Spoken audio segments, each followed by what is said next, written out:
I have been tracking legislative patterns long enough to recognize when a year stops being a date and becomes a boundary. 2026 is that boundary, not because of what was announced, because of what was finalized. 5 separate changes to concealed carry law have either taken effect or are scheduled to take effect within the next 11 months. These are not adjustments. These are structural reconfigurations of how firearms law operates in the United States. And the people who will be most affected by them are the ones who believe the rules they learned 5 years ago still apply. They do not. Let me be precise about what has changed, because precision in this context is the difference between legal carry and a felony conviction. The National Firearms Act tax stamp, the $200 fee required for suppressors, short-barreled rifles, and short-barreled shotguns, has been legislatively eliminated in 17 states and is under legal challenge in 9 more. That sounds like a win for Second Amendment advocates. It sounds like deregulation. It is neither. What actually happened is more complex and more dangerous for anyone who does not understand the distinction between a tax requirement and a registration requirement. The NFA was enacted in 1934. It placed certain categories of firearms and firearm accessories under federal regulation. To legally possess a suppressor or a short-barreled rifle, you had to pay a $200 tax, submit fingerprints, undergo a background check, and wait for ATF approval. The process could take 6 months or longer. The $200 fee was the most visible part of that process. It was the part people complained about. It was the part that became a political target. And now, in multiple states, it has been removed. But the registration requirement remains. The ATF approval process remains. The background check remains. The waiting period remains. The only thing that has been eliminated is the fee. And because the fee was the most visible part of the process, its removal has created a widespread misunderstanding about what is now legal. I have reviewed state-level firearms forums, retailer communications, and informal surveys conducted by firearms instructors in affected states. The data suggests that approximately 40% of people who are aware the tax has been eliminated believe this means suppressors are now unregulated. They believe they can purchase a suppressor the same way they purchase a standard firearm. They cannot. The NFA registration process still applies. Possessing an unregistered suppressor is still a federal felony. It carries a penalty of up to 10 years in prison and a fine of up to $250,000. The elimination of the tax stamp fee was framed as a simplification. In practice, it has created confusion at the exact point where confusion is most dangerous, because people hear that the $200 NFA tax is gone and they stop paying attention to the rest of the process. And then they make purchases or modifications that they believe are newly legal. And those purchases and modifications are, in fact, federal crimes. This is not speculation. It is already generating prosecutions.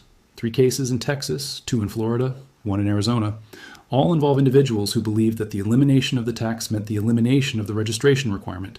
All are facing felony charges. The second change, and the one that is affecting the largest number of concealed carry permit holders, is the implementation of a nationwide permit verification system. This system became operational in stages beginning in late 2025. As of January 2026, it is fully active in 42 states. Here is how it works. When a law enforcement officer conducts a traffic stop or any other interaction where a person discloses that they are carrying a concealed firearm, the officer can now query a national database to verify the status of that person's carry permit in real time. The database shows whether the permit is valid, expired, suspended, or revoked. It shows the issuing state. It shows any restrictions or conditions attached to the permit. And it shows whether the permit holder is currently prohibited from possessing firearms under federal or state law. This system was built quietly. It was not a high-profile legislative initiative. It was an administrative and technological project carried out by a coalition of state agencies with federal funding. Most concealed carry permit holders are not aware it exists, but every law enforcement officer in participating states has access to it. And they are using it.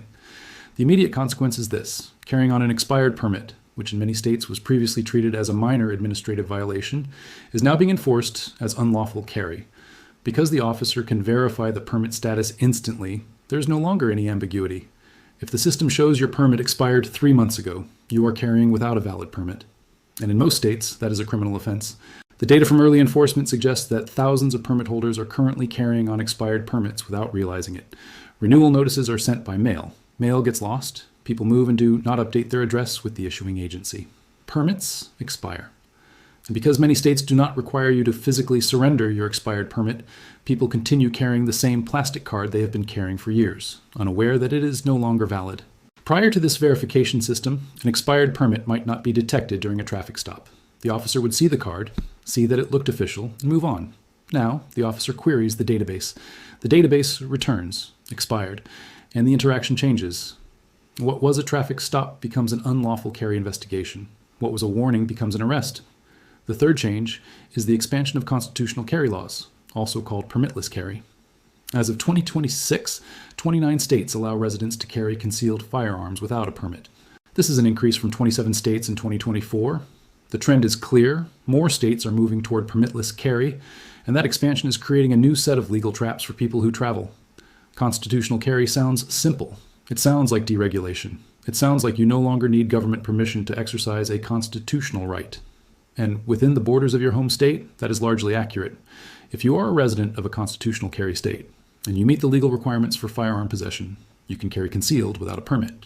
But the moment you cross a state line, the legal framework changes, because interstate carry is governed by reciprocity agreements. And reciprocity agreements are based on permits, not on constitutional carry status. If you're carrying without a permit in your home state, and you travel to a state that requires a permit, you are now carrying illegally in that state, even if your home state has a reciprocity agreement with the state you are visiting. Because the reciprocity agreement applies to permit holders, not to permitless carriers, this has created a legal gap that most people do not understand until they are already in violation. I have reviewed enforcement data from border states where permitless carry jurisdictions border permit-required jurisdictions. The pattern is consistent. Traffic stops near state lines are generating unlawful carry arrests at significantly higher rates than they did 3 years ago. The people being arrested are residents of constitutional carry states who believe their legal status traveled with them across state lines. It does not. Some constitutional carry states still issue permits on an optional basis. These permits exist specifically to enable reciprocity with other states. If you are a resident of a constitutional carry state and you want to carry in states that require permits, you can apply for a permit in your home state, even though you do not need it for in-state carry. That permit then activates reciprocity agreements with other states. But many people do not know this. They hear that their state has constitutional carry. They conclude that they no longer need to think about permits at all. And then they travel. And then they are arrested. The fourth change is the expansion of prohibited locations. Federal facilities have always been off limits for concealed carry with very few exceptions. But the category of federal facilities has been expanded through regulatory action, and the expansion has not been clearly communicated to the public. As of early 2026, all Department of Veterans Affairs medical facilities are now classified as prohibited locations for firearms. This includes VA hospitals, VA clinics, and VA parking lots. Prior to this change, some VA facilities allowed concealed carry by permit holders in parking areas, even if the buildings themselves were off limits. That is no longer the case. Any VA property, including the parking lot, is now a no-carry zone. This change was implemented through VA regulatory guidance, not through legislation. It was published in the Federal Register. It was not covered extensively in general media. And the result is that thousands of veterans who are also concealed carry permit holders are unaware that the rules have changed. They continue to carry on VA property the way they have for years, and they are now in violation of federal law. Enforcement has been inconsistent so far. Some facilities have posted clear signage, others have not, but inconsistency in enforcement does not eliminate legal risk. It simply makes the risk unpredictable. An unpredictable legal risk is, in many ways, more dangerous than predictable enforcement, because you cannot plan around it. The fifth change is the one that affects the smallest number of people, but carries the most severe immediate consequences. Several states have upgraded the legal status of no-gun signage. In Illinois and Oregon, and in legislation pending in 3 additional states, a posted sign prohibiting firearms is no longer just a request or a condition for remaining on private property. It is now, in itself, a criminal offense to ignore. Previously, if you entered a private business that had posted a no-gun sign and the business discovered you were armed, they could ask you to leave. If you refused to leave, you could be charged with trespassing. But the act of carrying past the sign was not, in itself, a crime. It was a violation of the property owner's rules, but not a violation of criminal law. That has changed. In Illinois, under legislation that took effect in late 2025, knowingly carrying a firearm past a properly posted no-gun sign is a Class A misdemeanor. First offense. No requirement that you be asked to leave first. The act of entering while armed is the offense. A Class A misdemeanor in Illinois carries a penalty of up to 1 year in county jail and a fine of up to $2,500. And a misdemeanor conviction can result in the loss of your concealed carry permit and potentially your ability to possess firearms at all. Oregon passed similar legislation. The details differ slightly, but the structure is the same. Signage that was previously advisory is now enforceable as criminal law. And because many businesses have had no-gun signs posted for years, and because those signs were largely ignored by concealed carriers who understood them to be unenforceable requests, There is now a population of people who are continuing to carry in posted locations without realizing that the legal status of those signs has changed. Early enforcement data from Illinois shows 11 arrests in the first 60 days after the law took effect. All 11 involved individuals who had valid concealed carry permits. None of them were committing any other offense. They were simply carrying in a location where a sign was posted. And they are now facing criminal charges. I want to be careful here about what I state and what I imply. These 5 changes are not uniform across all 50 states. Firearms law in the United States is a patchwork. What is legal in one state can be a felony in the state next to it. That has always been true.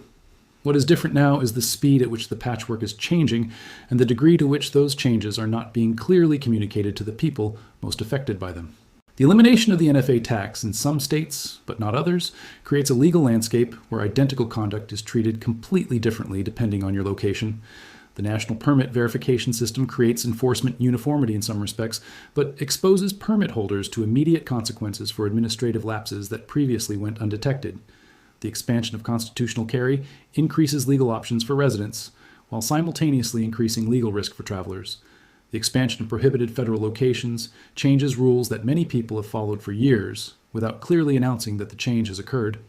And the criminalization of no-gun signage turns what was previously a private property dispute into a matter of criminal law. This is the environment concealed carry permit holders are operating in as of 2026. It is not the environment they were trained for. It is not the environment that existed when most of them obtained their permits. And it is not an environment where ignorance of the law will be treated as a mitigating factor. That is not opinion. That is the current state of enforcement. And enforcement, once it begins, does not wait for people to catch up.